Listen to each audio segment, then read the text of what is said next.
So today we're going to talk about manas again, manas part 3. And for anybody who's live in person, you might have a guess as to what we're talking about. Right? We've already talked about the sense of sight and the sense of hearing, and today we're talking about the sense of smell. So first I'll review some of the main points from last week. Then we're going to do a meditate on manas exercise, which is different than the exercise that we did before, which is flash feelings. This is going to be a little bit slower. And then I'm going to tell you a story about one of my old clients. His name in this one is called Jesse the Jerk. Not because I thought he was a jerk, but other people did. And then we might have time for a group discussion, we might not. There's a lot of material to cover, but you can also just think about it and talk about it with other people as well, what comes up for you in this class. Okay? So let's review some of the main points of manas, the emotional mind. So one is that manas receives inputs externally, right, from the 5 senses. You've already experienced it yourself personally with what you saw and what you heard in the last 2 classes, right? But it also receives inputs internally from our chitta, our samskaras. I haven't gotten that much into that, but I showed you a map, and I talked about how Babaji talks about how these samskaras bubble up from your chitta, you know, into your manas, and then you experience all those intense feelings if it's an intense samskara. Manas also acts on a binary system of like and dislike. Okay? Another one of the points was that manas is emotionally immature. Remember, we talked about like acting like a baby or a monkey? And the average age, according to me, this is not like proved by science or anything, but according to me, of the years I've worked with clients, the average age, emotional age of an adult is around age 7 years old. Manas is also reactive and volatile. Remember the story last week of Vence? Vence the Valentine? Very volatile, very reactive, right? Manas also acts spontaneously. Last week, you know, I told you the story that Vence had a gun to his head. Very, very spontaneous, and does not deliberate upon the consequences of his actions, of our actions, you know, that's manas. One other point that is the parrot, remember the crazy parrot? Manas unhinged, right? Which is out of control manas. So when manas is out of control, unhinged, we experience a lot of anger. You know, maybe if it's uncontrolled, you'll just start yelling or cursing, or maybe you'll just punch somebody and start fighting. You'll slap somebody, you'll push somebody, right? Or when it's unhinged, you could feel very fearful. You could feel very scared. You could run away from something. And later when you cool down, you're like, oh, why did I run away? Now I'm in a different country. Why did I do that? You know, or you could reject something very quickly. Right? Manas is like dislike, reject, you know, no, without thinking like maybe what the benefit might be of that for you. Or you would just avoid things, you know, because you don't like it. So this activity I want to do is this meditate on manas exercise. So what it's called, there's actually a term in psychology called mindful smelling. And that, as you could tell, there's some strong smells in this basement tonight, right? So we're going to do a focused awareness. Mindful smelling means a focused awareness of your reactions to the sense of smell. Okay? So I just want to be very clear. We're not tasting anything today. We're not touching. And we're not, like, not even eating. Some people might be like, oh, this is nice. But, so nothing in the mouth. Nothing even with your fingers. You're literally going to be given something in a bowl to touch the bowl and just smell it and then put it down. That's it. Okay? It's just focused on the sense of smell and how your manas reacts.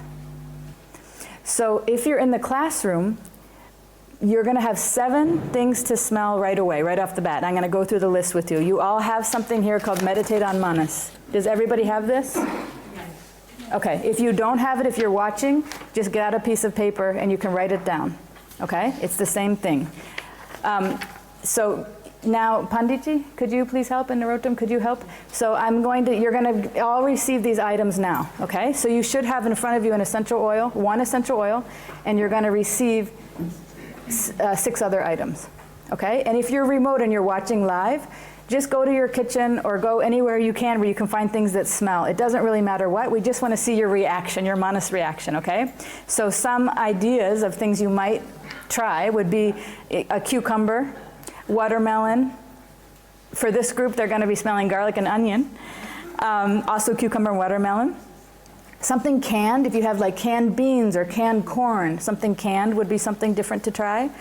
This group is also going to be smelling some essential oils. So if you have any essential oils on hand, you can bring those.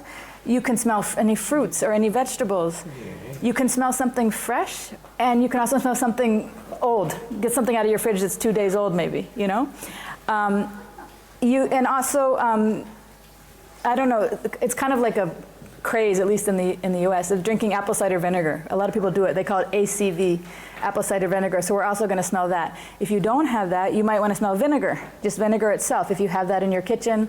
You could also smell chili, like a chili powder, cumin, something really spicy, something sweet. So just grab what you can if you're listening remotely and you want to kind of play along with us. And for you guys, you should all have, I'm going to read the items, but if you look at your Meditate on Manas, you'll see the items you have, okay? So you should have in front of you cucumbers and garlic, canned corn, watermelon, onion. So you should have those 5 plus 1 essential oil. So if you already have those or if you're waiting to receive them, open up your box with the essential oil in it and get it out and get it ready. Don't smell it yet. Just open it. It slides open. It slides open. Pull the tab and slide it open. Take out the essential oil and set it down. Don't smell it yet, okay? Just set it down in front of you and get it ready. So what I want to say about the essential oils, you guys, is that you're all going to smell 4 today. That's why I have you sitting close to each other. So when we do this exercise, after you smell the first one, pass it down the line and get one from somebody else. Only the vinegar. You're going to smell 4 essential oils, which is not vinegar. Okay. Okay, 4. But you see how you only no, that's why you're sitting like this. Okay, so you have 1. You need to find 3 others to smell, which are not the ones that you have. Okay, and write down the name so you don't get confused. Write down now. Look on your sheet. Write down on number 7 the essential oil name. You see it? It says number 7, essential oil number 1. Write down the name of the essential oil you have. It says it on the box. Okay? The small glass jars that you have in front of you is apple cider vinegar. Don't open that until I tell you to open it, okay? And there's not enough for everybody, so you have to also pass that down. Okay? So everybody got it? And everybody watching also have 10 things to smell, essential oils mixed with some sort of food items. Does everybody have a pen to write with? Yes. And okay, and you guys all have the items in front of you, right? Yes. Please share all the vinegars. I have one for Jiva. Yeah, but everybody needs to smell it, so just give it to anyone. Okay, everybody's got your oil out of the box in front of you? Yes. And okay, and so you'll have to share the essential oils with each other and switch off when we get to that, and also the apple cider vinegar. There's not enough for everybody, so if you have it, once you've smelled it, move it down. Okay? Any questions? Okay, the other thing you have in front of you, everybody should have one of these. Does everybody have a feelings wheel in front of you? Yeah. Yes. Okay, so that's what you're going to use to write down how you feel when you smell the item. Got it? Okay, does anybody need one of these that's sitting in the class? What do you need? The question is, does anybody need one of these who's sitting in the class? No. Okay, good. One thing that could save time, Divya, is, can you move that newspaper? Are there any other essential oils there? Give those to people who don't have one. That will help save time. Who doesn't have an essential oil to smell right now? Everybody has one? Yeah. Okay. I have a question. We are only 3 in row, not 4, so maybe Okay, so put one extra one there for them. Make sure it's not the same. You can smell that, Vilas. Okay. You each should have, yeah, you should have 4. You're going to smell 4. Okay, here we go. Ready? Just make sure you smell 4 and none of the same. There's a lot of logistics to this exercise. Okay, feelings wheel, everybody got it. Essential oils, you need 4. You don't have to, you can ask from the person in front of you. Divya, give the extra box to Kanta. Okay. So this is the mindful smelling. Meditate on your manas. Okay? So take the item that you have. The first item is going to be cucumber. Don't do it yet. I'm just giving the instructions, okay? We're going to start in this class with cucumber. If you're listening remotely, you can start with whatever you want. Okay? Close your eyes when you smell it and slowly inhale. So we don't want to be distracted by what we see because the sense of vision actually overrides the sense of smell. So if you close your eyes when you smell, and I'm not going to be playing any music or anything, so hopefully we can be quiet when we do it. So you're just focused on how that thing smells, okay? And then slowly inhale and notice in your body. Sometimes you have a bodily sensation of something that's very unpleasant in the body. Maybe you don't have a thought or a feeling, but you're like, you want to gag or something, you know? Or maybe something burns in you. Or maybe it makes your head spin. So notice any bodily sensation, pleasant or unpleasant, okay? And then look at your feelings wheel and write down the feeling or feelings related to that smell or that bodily sensation, okay? And we're just going to repeat these 4 steps for all 10 items we're going to smell. You guys have any questions? Yes? Actually, because we should not touch the food, so if we have 2 items, we just turn around. Yeah, yeah. Okay, okay, here we go. So, 3, 2, 1, smell, close your eyes, take a deep breath, and I'm going to guide you through it, so smell the cucumber. Nice deep inhale. And how do you feel when you smell that? Close your eyes, don't look at it, just, if you have maybe a pen or something, you can poke the cucumber and pull it up to your nose if you want to get just the cucumber smell. We should have thought of spoons. I'm sorry. There's lots of logistics to this, but yeah, you can poke the cucumber with a pen and pull it up to your nose if you're having trouble because it's in there with the watermelon. Nice deep breath in. How do you feel when you smell this cucumber? What feelings come up? You can also notice what bodily sensations come up. And then write it down. We're just looking for one feeling word. Use your feelings wheel. Don't try to reinvent the wheel, right? Don't try to reinvent the feelings wheel. It's right here. Just look there and write a feeling down. There's many to choose from.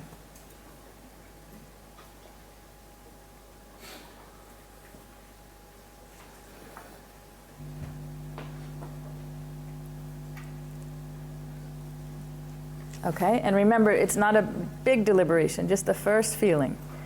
Now we're moving on to number 2, garlic. Don't touch it, don't taste it, you're just gonna smell it. Just smell it. Close your eyes, you don't even have to look at it. Close your eyes, and if you don't want to take a deep breath of it, that's okay. You don't have to take a deep breath. If it may make you cough, it may make you gag. It's very strong, especially if you're not used to eating garlic. We're smelling garlic now. Close your eyes and smell the garlic. And write down how it makes you feel.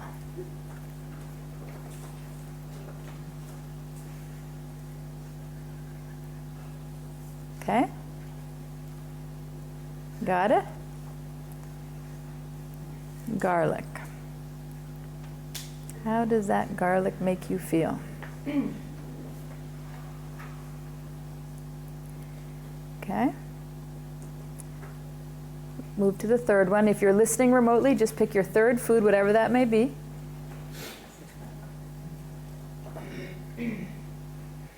Canned corn for this group. The corn. That corn was not freshly cooked. It came out of a can. How do you feel when you smell that? Close your eyes. Take an inhalation of that canned corn and see how it makes you feel.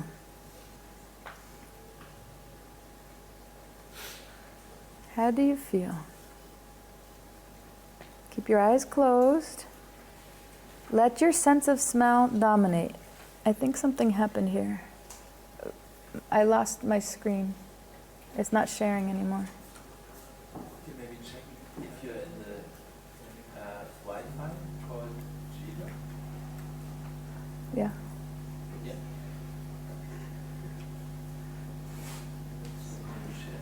Share again. Share it again. Okay. So just go share screen. Share. Share.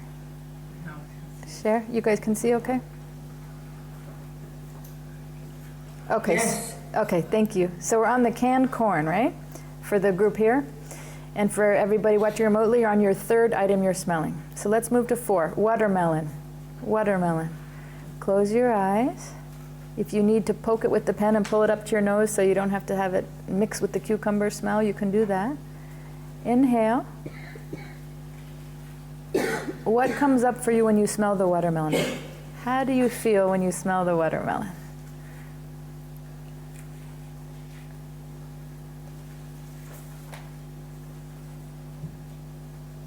Go ahead and pick a feeling up the feelings wheel. What comes up for you with this watermelon? Okay, I'm moving now to number 5, red onion. Red onion.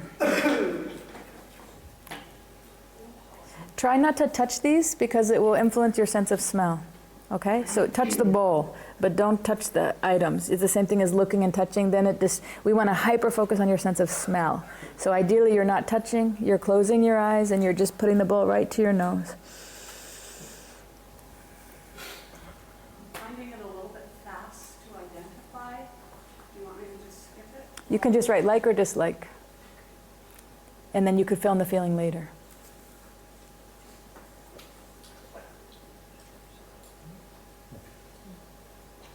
Okay, red onion.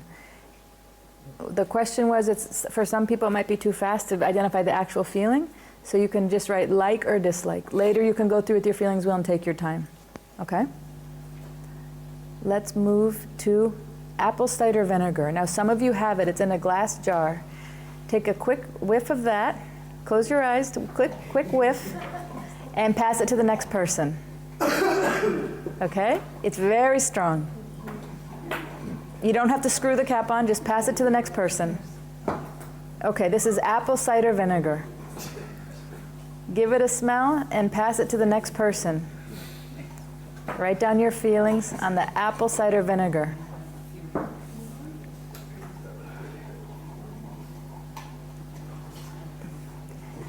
Mary has one. Has everybody smelled it? Who has not smelled it? There's apple cider vinegar to smell. Everybody smelled apple cider vinegar. That was quick. Okay.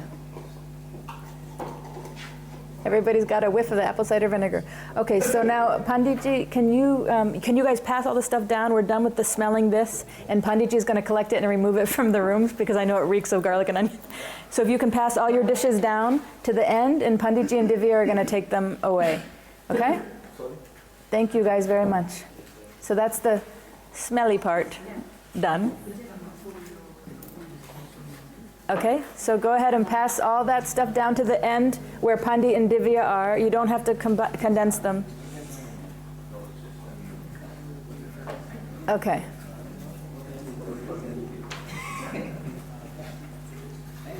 So now get your essential oil ready. Pass all the dishes down and get the essential oil ready.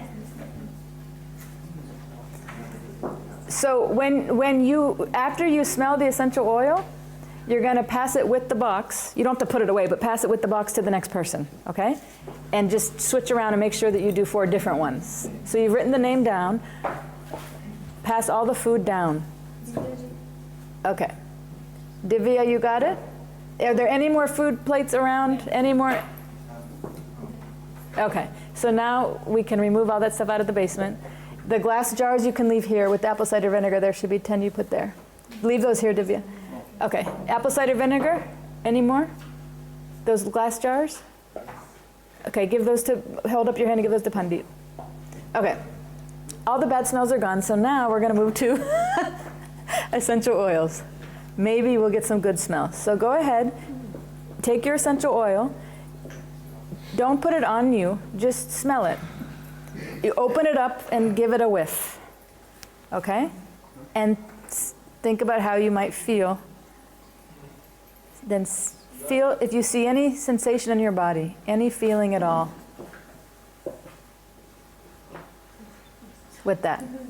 Okay, so after you've smelled it, don't put it on you because it's very strong and it can burn your skin. Some of these are called dermotoxic. It can burn your skin, so don't put it on your skin. Just give it a smell. And if you're not quite sure, just put like or dislike. And then swap with a partner or somebody next to you, okay? Now we're moving to the next one. Okay, so you should be on your second essential oil. Write the name down.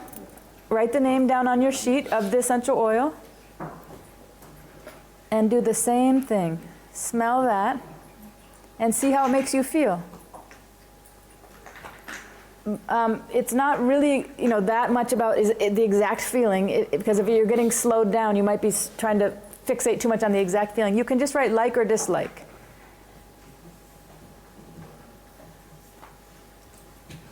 Okay, so everybody's doing their second one now. Second essential oil. If you're listening in the audience and you don't have essential oils, just move on to whatever your 8th food item is, or the 8th thing that you're smelling. Okay? So go ahead and move. We're moving to number 9 now.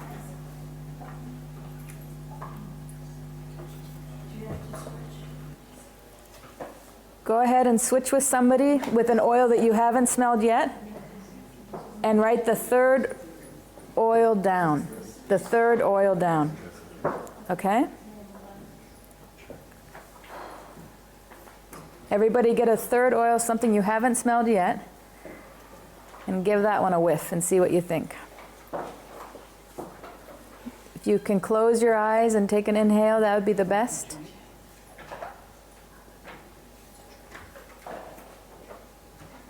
Make sure to write the name of that one that you're smelling, the 3rd one. There's quite a variation in these smells.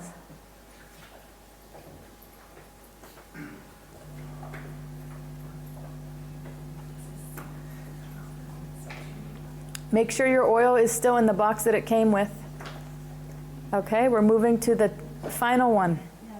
Essential oil number 4. And for the group of listeners remotely, your 10th item to smell, whatever that may be. Make sure you're keeping it with the box, the oil with the box. Okay? So this should be your 4th oil you're smelling. Write down the name of the oil. Make sure it's something you haven't smelled before. Okay? This should be a quiet exercise. This is a meditation. You're meditating on your manas. Manas likes to talk. Manas likes to talk, right? Try to control your manas and meditate on what's happening internally for you. Try to see your manas. Does it like it? Does it not like it? Any bodily sensations you might be having. Okay? So that's your 4th one, and that's the last smelling thing we're doing. So now look at your feeling words you wrote down. Maybe you wrote like or dislike. Maybe you wrote the actual feeling. And just take a tally and see, out of all these 10 things you smell, just note what did you like and what did you not like. Some people might have liked everything. Some people might have disliked everything. And most people probably have a mix. There's some things you might have liked and there's some things you might have disliked. Okay? So look at your list of the 10 things you meditated on and notice your likes and dislikes. And then out of the 4 oils you smelled for the group sitting here, pick which one you liked the best. If there was one that really you liked a lot, and circle that one and put a heart by that. Out of the 4 you smelled, circle the one you liked the best and put a heart by that. Your most like. 2. And one with essential oils and one with fruits. Out of the 4 essential oils that you smelled, what was your favorite? Circle that essential oil and put a heart by it. Okay, so you've just experienced your manas. This time your manas was reacting to the sense of smell. It's pretty interesting, right? The reactions you have when you were hearing things last week were very strong, right? Some people might have had really strong reactions. It can, like the ambulance last week that you heard, that could trigger a samskara, of maybe something that happened to you or one of your loved ones, Now the sense of smell also has a lot of samskaras attached to it. So sometimes you just smell one thing and you're like, oh my God, that totally takes me back to, Kripalu, where I was doing yoga, or some real specific memory potentially. Right? I don't know if any of you guys experienced that, but it certainly got a like or dislike if it had a memory with it, right? So I just want to say a little thing about essential oils. So not the food part, but the last 4 oils, the 4 oils you smelled. A lot of you are familiar with essential oils and probably use them in your lives. But there's so many benefits to essential oils. They're being used actually in hospitals, not around the US, but in some specific hospitals in the US. And they're using it, lavender in particular, to help with recovery from surgery. And people recover a lot more quickly when they just put a little lavender essential oil in a diffuser in the room. They get discharged a lot more quickly. So it works for the hospital because they don't have to pay as much, But and it works for the patient too, because nobody wants to be recovering too long in a hospital, right? But here's some general benefits of essential oils that they may, we can't say conclusively, but that they can boost your mood. They can improve your job performance even. If you just have a lot of stress or anxiety, it also helps to increase your focus. They can improve sleep. They actually kill bacteria and fungus and viruses, which is very powerful. They can help to reduce anxiety and pain, inflammation, nausea, and headaches. These are just a small number of things that I've listed, but there's many, many more. I have books just on the different benefits. You can look it up. I have a book that you can look up alphabetically, whatever your problem is, and it says the oil for that. So essential oils are also used to manage feelings, and today we're talking about manas. So it's important to know the specific oils you guys just smelled. Here's the 10 oils that I handed around, and I was just going to tell you. But before I tell you, I just want to say that essential oils can be used as a support. So just say you have anxiety. It's not like, oh, I'm going to stop taking my anti-anxiety medication that my Western doctor prescribed to me, and I'm just going to smell cinnamon, and I should be all good. Some people do that because a lot of people hate, Western or allopathic medicine. They never want to touch it, but they have they might have anxiety or depression. So it's not that the essential oil replaces it; it can support. If you're working with a psychiatrist and you have a diagnosis, that's what I'm saying. But if you have mild anxiety or stress, the essential oil can be very powerful. So bergamot, for those of you who smelled that one, bergamot lifts the mood. I don't know if you noticed that when you were smelling it. It lifts the mood. It reduces feelings of anxiety and depression. Cinnamon can help to reduce stress and anxiety. And some people have a big samskar with cinnamon because they go, oh, this smell reminds me of the holidays, There's lots of things made with cinnamon in the holidays, right? So even that could potentially reduce your stress and anxiety if you had a high-functioning family, in your childhood. But okay, citronella boosts energy. Now, a lot of these work at the physical level too. For example, citronella, a lot of us know it repels mosquitoes. But I'm just talking at the mental level what it's used for. Citronella can boost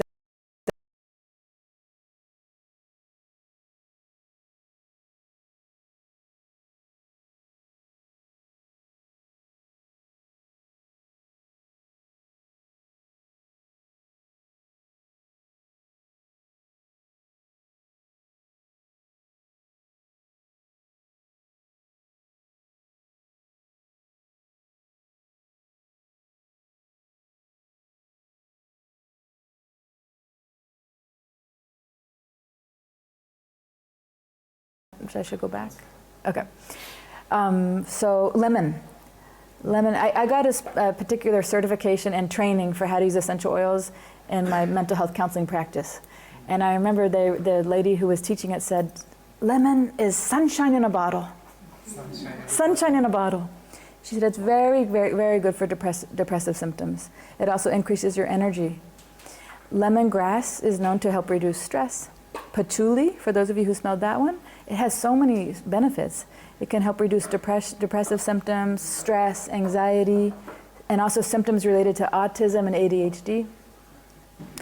Tea tree oil helps to reduce fatigue. It's very it's strong, right? When you smell that, it's like, wake up.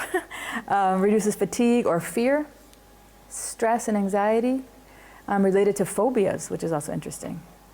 Tea tree specific for phobias. So anybody who has a phobia, like for me, the next time I go to the dentist, I'm going to smell that before she puts the needle this big in my mouth. And then white cedar. For those of you who smelled white cedar, that increases feelings of calm, peace, and focus. So I know I went through this very fast, but you can take this slide, I'll email it to all of you after, and you can check and see what you wrote down, if you like it or dislike it, and what feeling you had, if it matches with some of the benefits that people have found for the general, for most people that they would feel this, but not everybody. So if you have a different feeling, remember your feeling can't be wrong.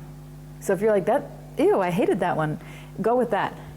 You know, it's not like, oh, I hate it, but I'm going to make myself smell it because it's supposed to reduce my stress. You know, if you don't like it, there's many things that can reduce your stress. So don't pick the one that you had a dislike for.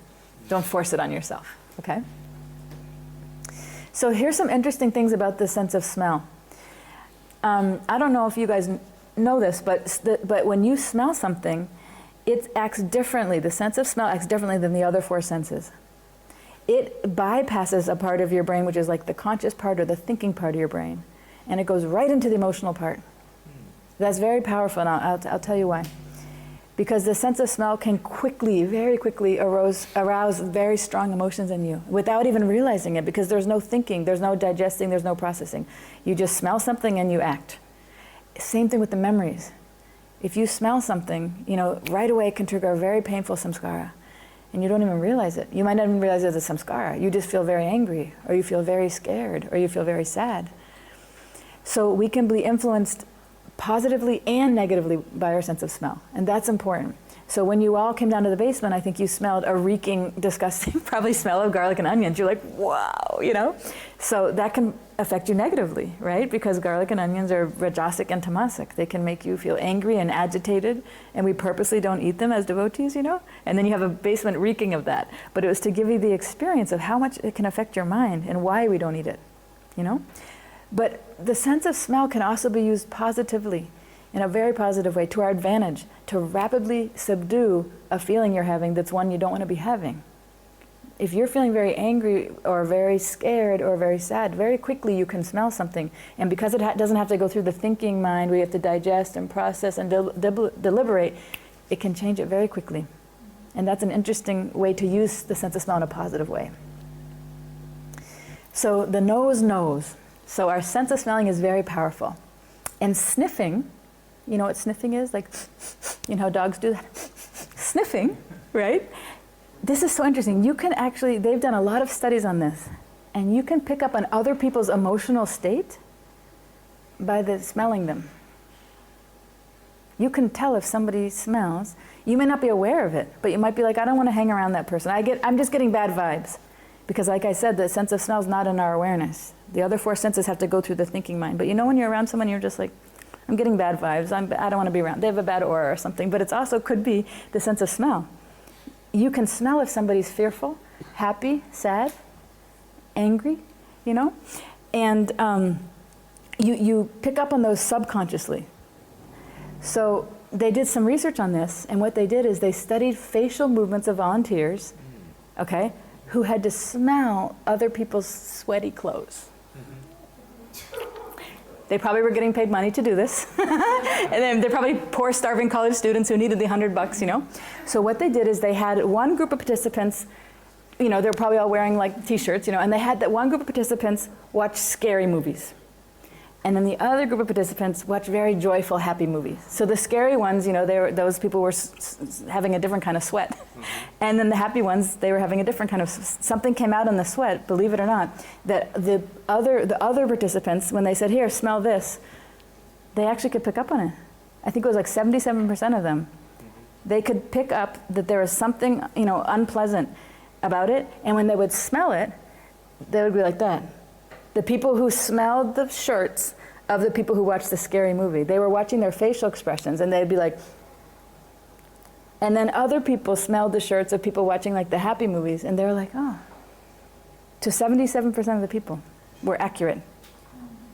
So that shows how much the sense of smell, you know, it actually is probably affecting our decision making, our mood, you know, because we're around a lot of other people, and in India it is very sweaty. So, especially for me, right? So we're picking up on that a lot. And then they did another study with parachute jumpers. People who are going to jump from a parachute for the first time ever, and they're very scared. Not the adrenaline junkies who loved it. These are people very first time, and maybe their only time, you know. And the sniffers, not only could they smell the fear, they felt fearful themselves. And they didn't know these guys were jumping from parachutes. They just were told, here, smell this t-shirt. What do you feel? And they felt fear. They felt the fear of the parachute jumper just by smelling the shirt. So we should not underestimate the sense of smell. So smelled emotions may be contagious. So you see this one? These two girls, they're friends, right? And this is called like a happy smell. Here's the story. Imagine you go out and you meet a friend, like this girl's meeting her friend, and your friend was just on her mobile phone waiting for you, watching funny video clips. Just the sweat from that actually would affect the friend to the point that she would feel happy to see you and automatically smile. But they have done the research on it and saying, actually, she's smiling. Yeah, she's happy to see you, but because you have the good smell on you because of the happy sweat, basically. And if your friend had been watching scary movies, you would have felt apprehensive to see her. That's what the research is showing from the studies. Very powerful. So now let's practice, okay? So this is a little different. I'm going to tell you a story of one of my clients in the past. Jesse the Jerk was what we're calling him. And just listen and take notes on anything you observe related to manas, what I've explained before in the past 2 lectures about the characteristics of manas. If you were not here, that's fine. Write down anything you notice about somehow the sense of smell and what I've said today about the sense of smell and how you might see something about the sense of smell in this story. And if that's too much, just listen to the story.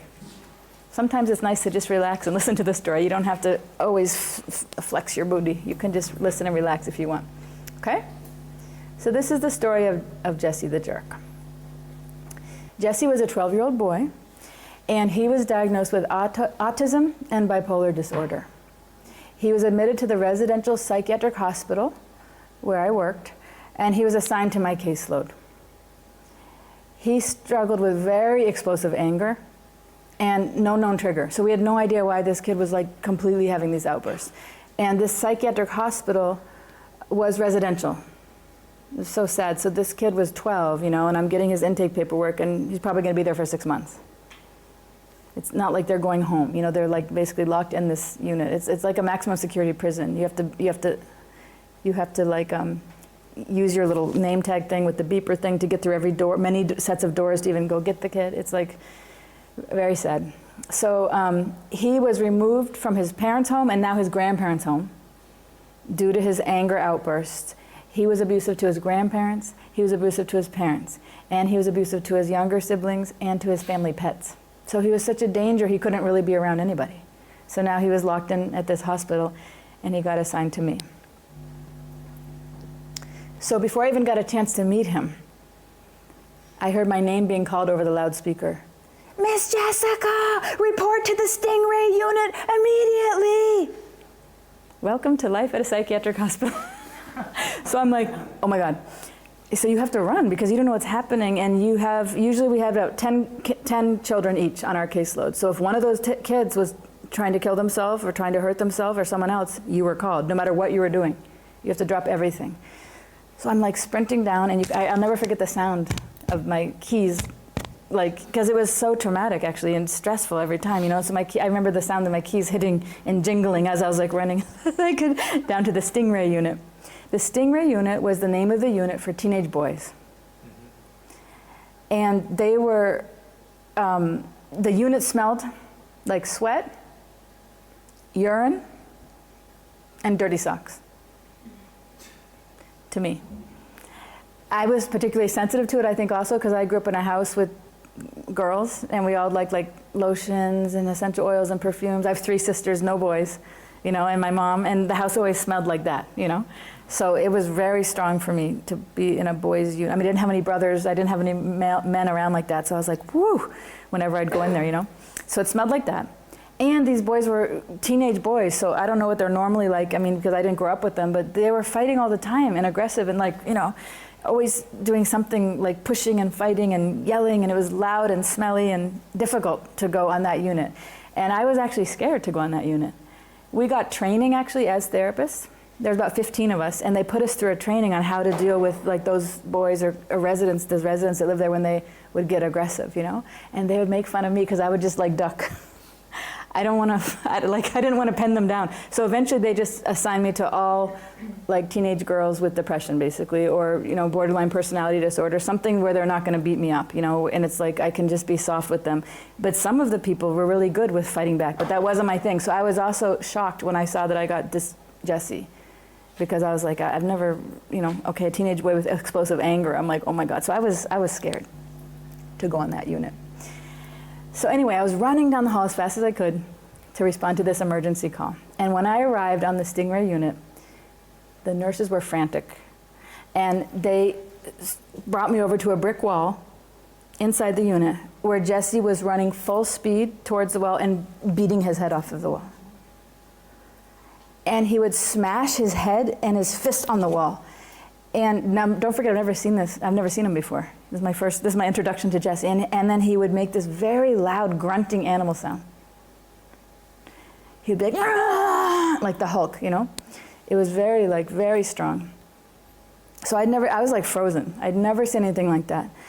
So he would run away from it again, and then he'd go do it again. Full speed at the wall and slam his head and fists and yell and scream like a really angry animal. And his face was bright red, and it was just dripping with sweat. I had no clue what to do. No idea. I mean, what is a therapist going to do? I'm like, all right, I only knew one thing. One thing I know is talk therapy is not going to work in this situation. Has anybody ever been so angry and then somebody tries to talk about it with you? I mean, come on. I'm like, why are you calling me? It's not going to work with this child who's experiencing this uncontrolled rage. So as I turned toward the nurses, to tell them, I was going to turn around and be like, I have no idea what to do. Why are you calling me? 4 huge security guards came and they just tackled Jesse to the ground. They tackled him, they pinned him down. And he was growling, he sounded like a rabid dog. He was growling, he was drooling. I felt so bad to see this poor kid, he's only 12, in that situation. And they pinned him down, these big guys, They call it a restraint, but it looks like very much more severe than that. And actually, if you look at the research, children are killed every year in these restraints. Sometimes they break the windpipe accidentally. It's so sad. So some states, at least when I used to work 10 years ago at that hospital, or maybe 15, but when I worked there, they made it illegal in some states that you can't do restraints anymore to kids, But at this hospital, it was legal when I worked there. So they had this Jesse penned down. And a few minutes, the doctor came and gave him an injection and just sedated him, completely knocked him out. So would you believe that the next day the same thing happened? This is the story of Jesse's life. The same thing. And the day after that too. And every day they would call me. And I would run down and I'd be like, I don't know what to do. I felt so helpless, So, and it was at 4 p.m. 4 p.m. I would get this call over the loudspeaker. I'd run to the Stingray unit. Every time he's running and banging his head. And every time the nurses were like, we don't know what to do. And then they would call the security, the doctor would come, we'd all respond the same way, by our some scars. I'd be paralyzed, And the nurses would be like, I don't know, And then they would pen him down, and then they would give him that big injection. And then they would lock him in something that looked like this. It was an empty prison cell. There was no bed. There was no toilet. There was no sink, because anything that was in there, he could take and try to kill himself with that. And he had tried already before. So you can't have anything where just say there was a sink there, he would bash his head off of that, So he would be locked in there, and you could look through the window, and they'd be like, come and look at him. And I'm like, oh, I feel so bad. It was so stressful. We had rounds every day, and we would meet with the medical director and discuss it. So it's not that nothing was happening, but he was on so many medications.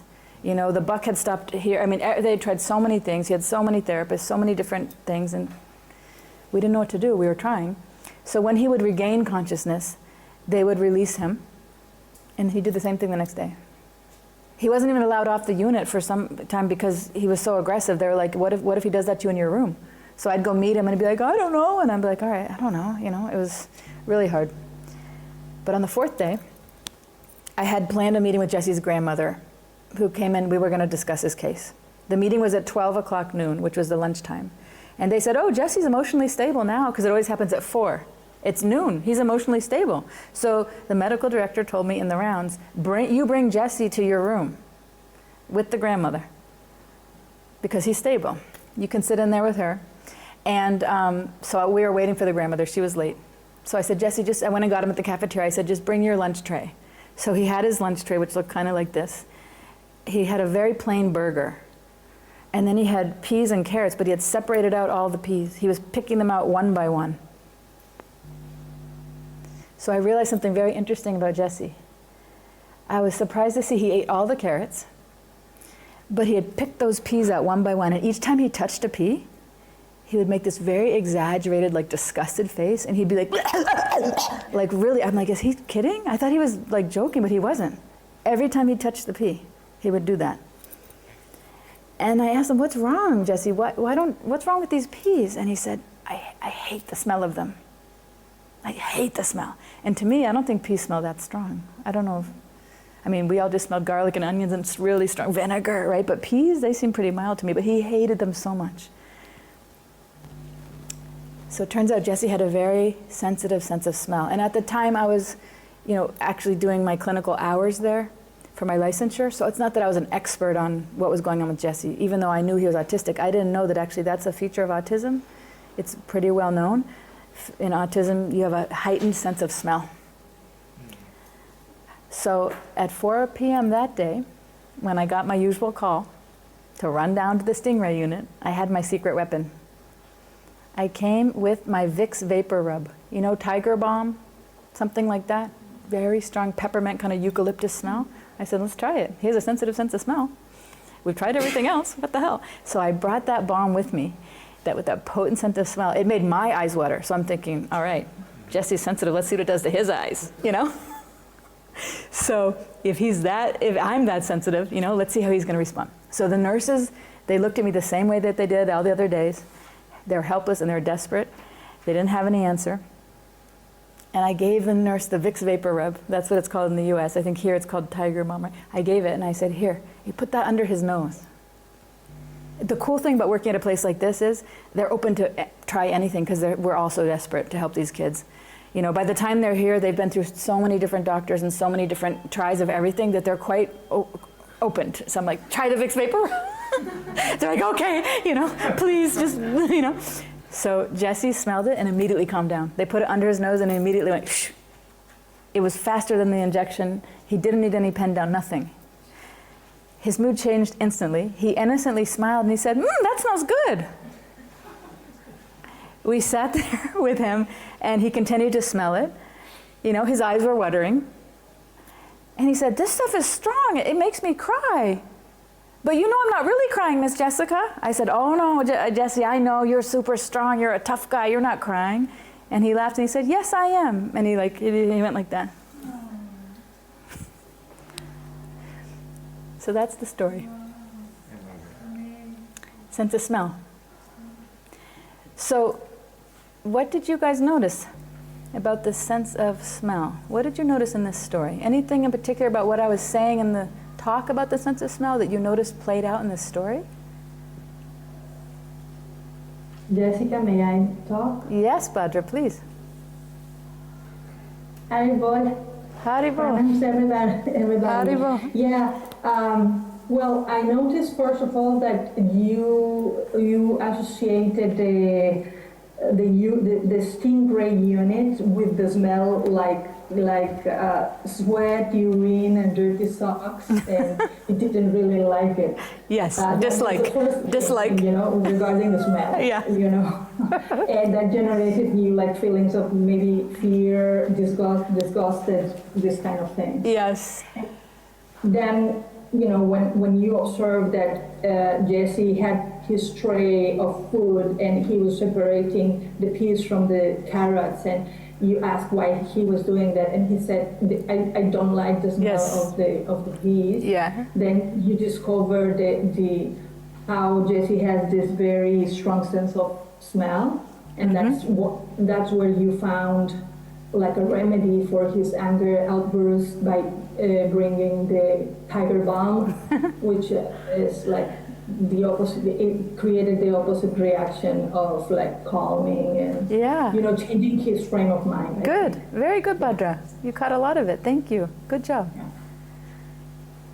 Yes, Krishna Das.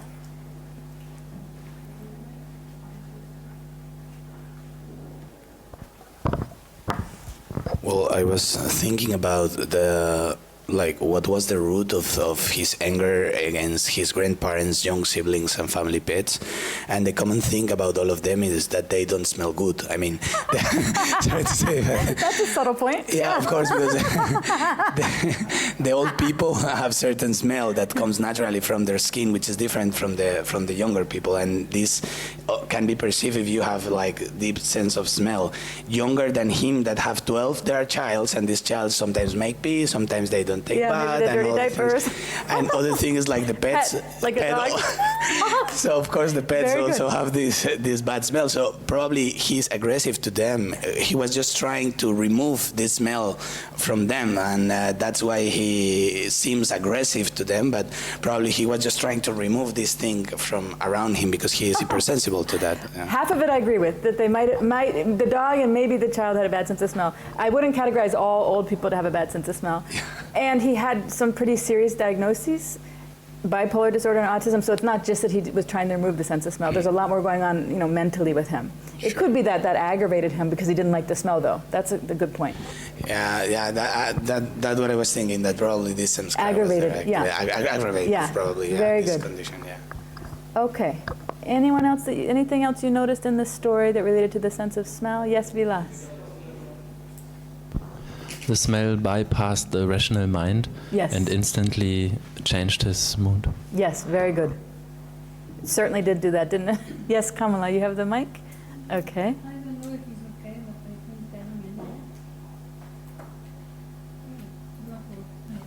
So I associate with those smells, and I got the sensation in myself. So I was feeling like disgusted when the baby was like being so much disgusted because of these peas. Oh, the boy, Smell. when Jesse smelled the peas, when you felt also disgusted by hearing how he was like gagging. Yeah. Okay. So I was, I don't know. So that was contagious. Sense of smell is contagious. That was one of the points. You're right. Yeah, Very good. And also about when you enter, and I think I have in my files also this type of smells. They are not unknown to me, so I felt the same sensation. Yeah. They triggered your samskar of smelling dirty socks and sweaty thing. Good. Very good. Anyone else?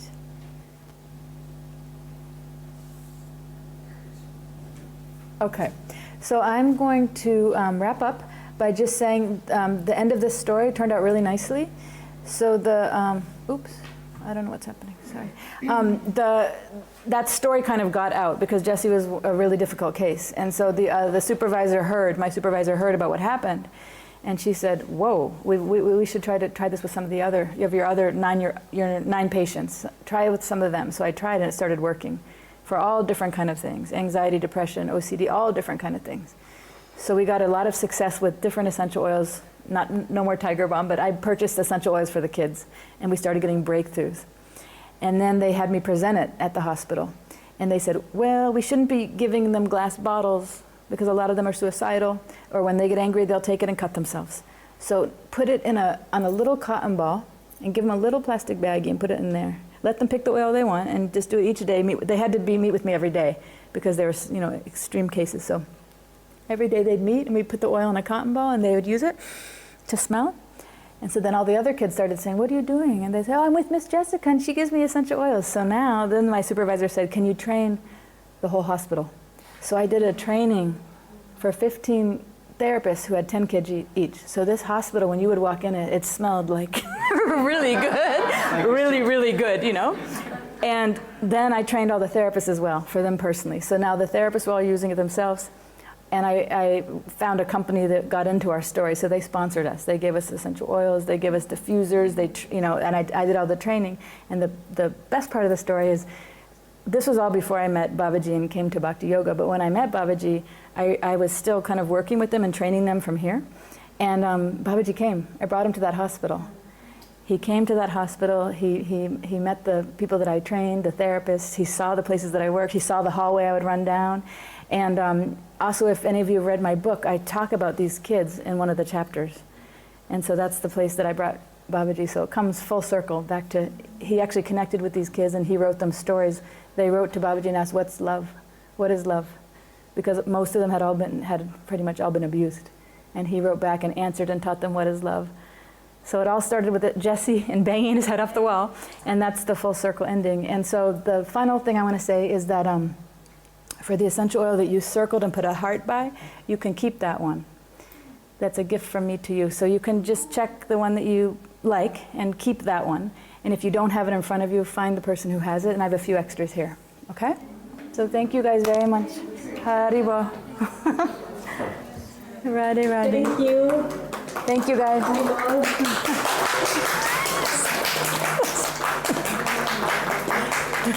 Bye.